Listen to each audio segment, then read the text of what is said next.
Bahagia kita panjatkan kehadirat Ide Sang Yang Widiwasa, Tuhan Yang Maha Esa, Betara Kawitan, Betara Betari dan Leluhur. Karena atas asung kerta warunugrahanya kita dapat kembali di tempat yang kita sucikan ini, yaitu Pura Jagadita, Kota Kendari. Ide dane jero mangku utawi pinandita lanang istri sani banget titiang sucikan. Yang titiang hormati Bapak Pengurus PHDI Provinsi Kota Kendari dan Sulawesi Tenggara.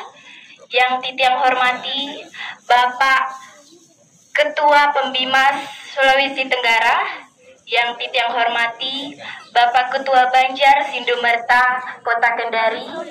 Yang titiang hormati Bapak Badan Penyiaran Hindu Sulawesi Tenggara, serta Bapak dan Ibu umat sedharma yang sangat titiang hormati. Matur suksemet yang ucapkan atas kesempatan yang telah diberikan kepada tiang dapat berdiri di hadapan umat sedharma untuk bisa menyampaikan Dharma Wacana utawi pesan Dharma. Namun sebelumnya izinkan tiang memperkenalkan diri. Nama tiang Nikadik Deva Sri Laksmi yang biasanya dipanggil Deva. Sekarang duduk di bangku kelas 10 SMA Negeri 5 Kota Kendari. Bapak dan Ibu umat sedharma yang sama-sama berbahagia, pada kesempatan yang berbahagia ini, izinkan tiang menyampaikan Dharma Wacana yang bertopikkan memaknai Hari Raya Saraswati melalui ajaran Trihita Karana. Mendengar Trihita Karana rasanya mungkin sudah tidak asing lagi terdengar di telinga kita, di mana kita sudah melaksanakannya dalam kehidupan sehari kita sebagai umat Hindu. Namun, secara teori mungkin kurang dipahami. Nah, di sini saya akan coba menjelaskan apa yang dimaksud dengan ajaran Trihita Karana. Trihita Karana berasal dari bahasa Sangsekerta yang memiliki 3 akar kata, yaitu Tri yang artinya 3, Hita yang artinya kebahagiaan, dan Karana yang berarti penyebab.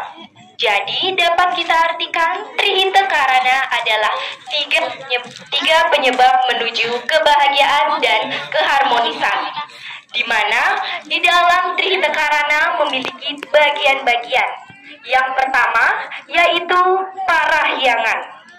Parahyangan berarti hubungan yang harmonis dan seimbang antara manusia dengan Sang Yang Widiwasa atau Tuhan Yang Maha Esa. Tentunya kita sebagai umat manusia harus berbakti kepada ide Sang Yang Widiwasa. Sebab seluruh manusia ataupun makhluk hidup di dunia ini bersumber dari Brahman atau Tuhan Yang Maha Esa dan akan kembali juga ke Tuhan Yang Maha Esa. Maka dari itu, kita harus mengaturkan bakti kita kepada ide Sang Yang Widiwasa. Bagaimana caranya? Yaitu dengan cara kita meningkatkan serada bakti kita, mendirikan tempat-tempat suci, beriatnya, bertirta yatra, dan kita menjalankan ajaran-ajaran yang sudah diajarkan, serta menjauhi larangan-larangan yang ada. Seperti kita sekarang yang sedang berkumpul untuk melaksanakan perayaan Hari Raya Saraswati.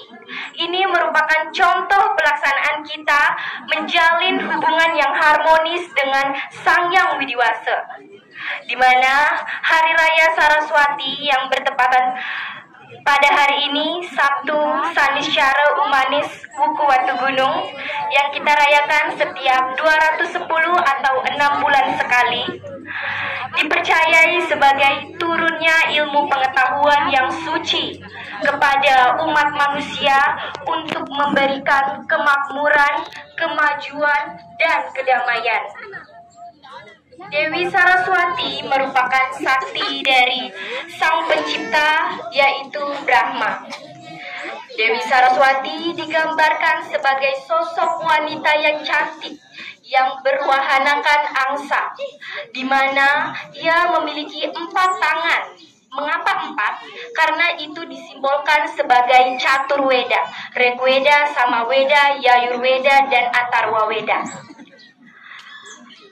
Dewi Saraswati yang memiliki paras cantik itu memiliki makna bahwa ilmu pengetahuan juga memiliki ketertarikan. Dewi Saraswati yang memiliki wahana angsa.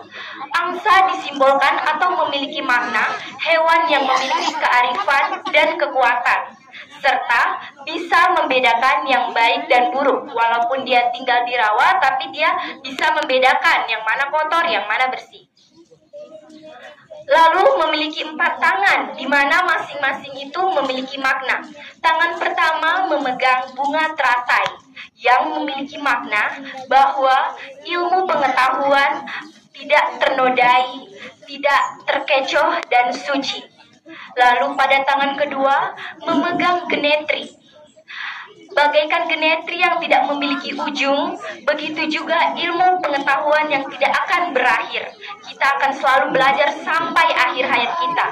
Belajar kehidupan dan bagaimana menjadi yang lebih baik.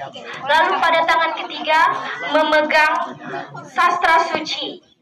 Itu memiliki makna bahwa ilmu pengetahuan berbentuk sastra suci seperti kitab suci Weda.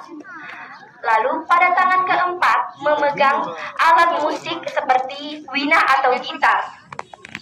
Bagaikan wina yang memiliki melodi-melodi indah, seperti itu juga ilmu pengetahuan yang memiliki kesenian, keindahan, dan ketertarikan. Jadi itulah makna dari simbol-simbol Dewi Saraswati. Jadi dengan kita melakukan persembahyangan pada hari ini, itu merupakan contoh kita menjalin hubungan yang harmonis dan seimbang kepada Sang Hyang Widiwasa. Itu yang dimaksud dalam parahyangan. Masuk pada bagian kedua dalam Trihita-karana, yaitu pawongan. Pawongan berarti hubungan yang harmonis antara manusia dengan manusia lain. Tentunya kita semua yang di sini ingin hidup damai, ingin hidup rukun, harmonis, tidak punya musuh, tidak dendam. Maka dari itu kita harus menjalin hubungan yang harmonis kepada semua umat manusia. Bagaimana caranya? Yaitu dengan cara kita memiliki sikap saling tolong-menolong, saling menghargai, dan toleransi. Sikap-sikap itu sangat diperlukan untuk menjalin hubungan yang harmonis. Tidak boleh kita iri dengki, tidak boleh kita merasa paling tinggi ataupun paling benar.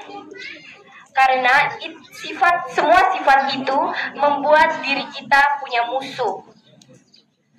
Lalu, jika kita kaitkan, Ida Sanggang Widi telah memberikan kita pengetahuan. Dari pengetahuan itu kita sama-sama belajar bagaimana cara berkomunikasi, berinteraksi yang baik dengan sesama manusia untuk menjalin hubungan yang harmonis. Dan kita jadi bisa menciptakan hubungan yang harmonis dengan sesama manusia. Lalu masuk pada bagian ketiga dari ajaran Trihita-karana, yaitu palemahan. Palemahan memiliki arti hubungan yang harmonis antara manusia dengan alam sekitarnya. Ajaran ini mengajarkan kita bukan cuma dengan Tuhan dan manusia saja kita harus memiliki hubungan yang harmonis, tetapi dengan alam sekitar kita juga. Sebab kita sangat bergantung kepada alam sekitar kita, menggunakan air, tanah. Masa kita gunakan itu tapi kita tidak mau merawatnya? Tentunya salah. Maka dari itu, kita harus melestarikan dan menjaga alam ini. Bagaimana caranya? Seperti kita menjaga dan melestarikan lingkungan. Dari hal-hal kecil saja, seperti tidak buang sampah sembarangan, tidak mengotori, habis sembahyang tidak dibuang sampahnya, langsung dibuang maksudnya. Nah, itu contoh kita untuk menjalin hubungan yang harmonis dengan alam sekitar kita. Ida Sanggang Widi telah memberikan kita pengetahuan agar bisa berpikir yang baik, yang mana yang baik dan yang mana yang buruk. Itu mengajarkan kita untuk bagaimana juga berinteraksi yang baik dengan alam sekitar kita. Seperti yang dikutip dalam sastra suci Bhagavad Gita Adhyaya 12 Sloka 15, yaitu Yasman nudwijate loko, lokan nudwijate caya, harsa marsa bayut wigair, mukto yasa came pria. Artinya, dia yang oleh siapa di dunia ini tak diganggu dan tak mengganggu, yang bebas dari kemarahan, kesedihan, dan ketakutan, dan inilah yang terkasih. Makna atau arti dari sloka itu mengajarkan kita, apabila kita tidak ingin diusik atau diganggu oleh alam, maka janganlah juga kita mengganggu alam.